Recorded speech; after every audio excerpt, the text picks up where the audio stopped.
ओम कृष्णाय नमः. हरे राम राम राम हरे हरे. हरे कृष्ण कृष्ण कृष्ण हरे हरे. भगवद्गीता. आपण भगवद्गीतेचं बघूया वर्णन काय आहे ते. भगवद्गीतामधला अध्याय पहिला.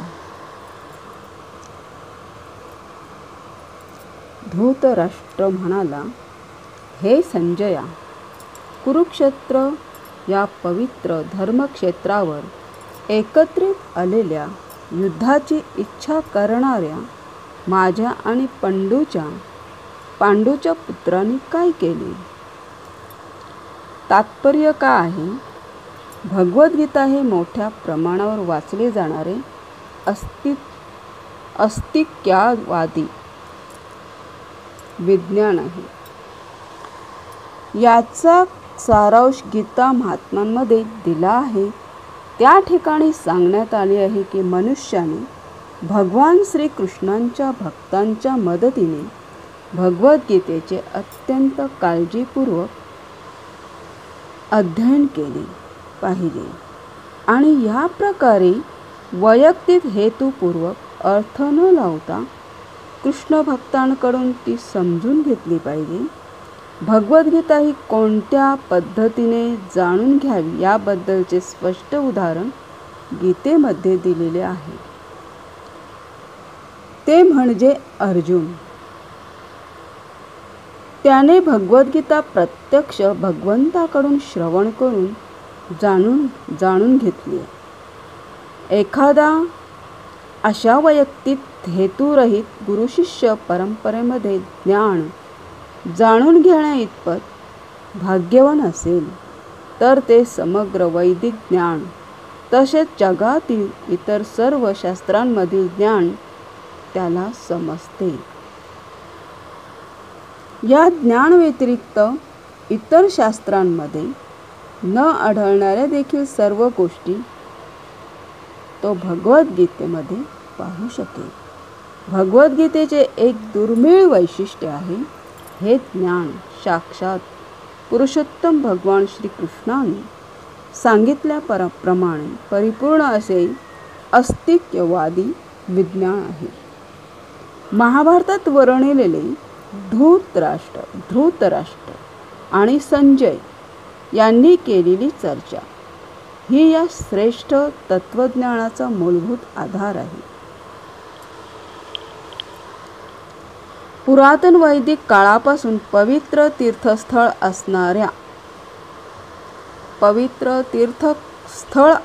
असणाऱ्या कुरुक्षेत्र या ठिकाणी गीतेमधील तत्वज्ञान सांगण्यात आल्याचे आपल्याला दिसते किंवा समजून येते. स्वतः भगवंतांनी ते जेव्हा पृथ्वी तळावर होते तेव्हा मानव समाजाच्या मार्गदर्शनाकरिता हे ज्ञान सांगितले. येथे धर्मक्षेत्र, इथे काय आहे? धर्मक्षेत्र, जेथे धार्मिक कार्य केली जातात असे ठिकाण. हा शब्द अत्यंत महत्त्वपूर्ण आहे कारण कुरुक्षेत्र युद्धभूमीवर पुरुषोत्तम श्री भगवान हे अर्जुनांच्या बाजूने उपस्थित होते. कुरूंचा पिता धृतराष्ट्र हा आपल्या पुत्रांच्या अंतिम विजयाबद्दल अत्यंत साशंक होता आणि त्यामुळेच त्याने आपला सचिव संजय यांच्याकडे विचारणा केली की त्यांनी काय केले. पूर्ण निर्धारयुक्त युद्ध करण्याच्या तयारीनेच स्वतःचे आणि आपला धाकटा भाऊ पांडू यांचे पुत्र कुरुक्षेत्र येथील रणभूमीवर एकत्र आले असल्याची त्याला पुरेपूर खात्री होती. तरी सुद्धा त्याची विचारणा महत्त्वपूर्ण आहे. भावांमध्ये तडजोड व्हावी अशी इच्छा त्याची नव्हती, कोणाची? धृतराष्ट्राची. आणि त्याला युद्धभूमीवरील आपल्या पुत्रांच्या विधिलिखिताबद्दल निश्चितपणे जाणून घ्यायचे होते.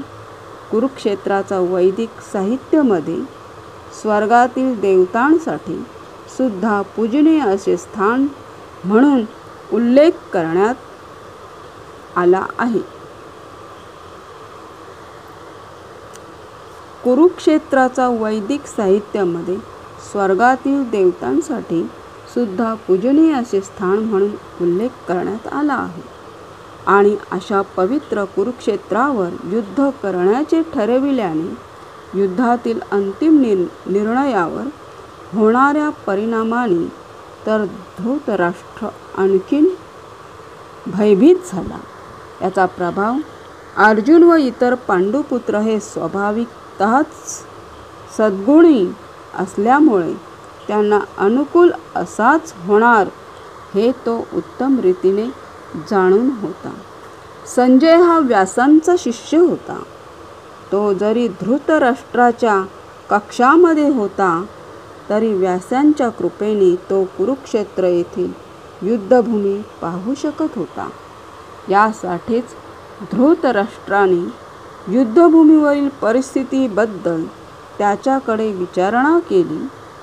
पांडव आणि धृतराष्ट्राचे पुत्र हे दोघेही एकाच कुटुंबातील होते. पण या ठिकाणी धृतराष्ट्राचे अंतर्मन उघडे करून दाखवण्यात आले आहे. त्याने मुद्दाम आपल्या पुत्रांचा कुरु म्हणून उल्लेख केला आणि पांडुपुत्रांना कुळाच्या वारसा हक्कातून वगळले. यावरून कोणीही धृतराष्ट्राचा आपल्या पुतण्यांशी म्हणजेच पांडुपुत्रांशी असणारा विशिष्ट संबंध सहजपणे जाणू शकतो. प्रारंभी केलेल्या चर्चेवरून हे निश्चितच आहे की ज्याप्रमाणे भाताच्या शेतामधून अनावश्यक तृण काढून टाकले जाते त्याप्रमाणे धर्मपिता भगवान श्रीकृष्णांच्या उपस्थितीत कुरुक्षेत्रावर तृणवत अशा धृतराष्ट्राच्या पुत्रांसहित इतर सर्वांचा समूळ नायनाट केला जाईल आणि युधिष्ठिर प्रमुख असलेल्या धार्मिक वृत्तीच्या लोकांची स्थापना स्वतः भगवंत करतील. धर्मक्षेत्रे व कुरुक्षेत्रे या शब्दांच्या ऐतिहासिक आणि वैदिक महत्त्वांबरोबर हेही विशेष महत्त्व आहे.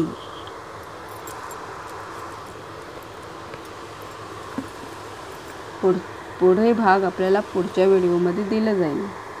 ही भगवद्गीता आहे. भगवद्गीतामध्ये कुरुक्षेत्रावरचा युद्ध झाला. युद्ध करताना ही भगवद्गीता श्रीकृष्णाने कोणाला सांगितली तर प्रत्यक्षात अर्जुनाला सांगितली. बघा, देवाच्या मुखातून जी गीता आहे ही देवाच्या मुखातून कोणी ऐकली तर शिष्य अर्जुन. अर्जुन हा प्रत्यक्षात म्हणजे गुरु परंपराच ही होती. अर्जुनाने ऐकली आणि अर्जुन हा भाग्यवान आहे कारण त्याला ईश्वराच्या मुखातून गीता ऐकायला मिळाली. त्याच्यासारखं भाग्य कोणालाच नाही. पुढचा भाग आहे तो पुढच्या व्हिडिओमध्ये.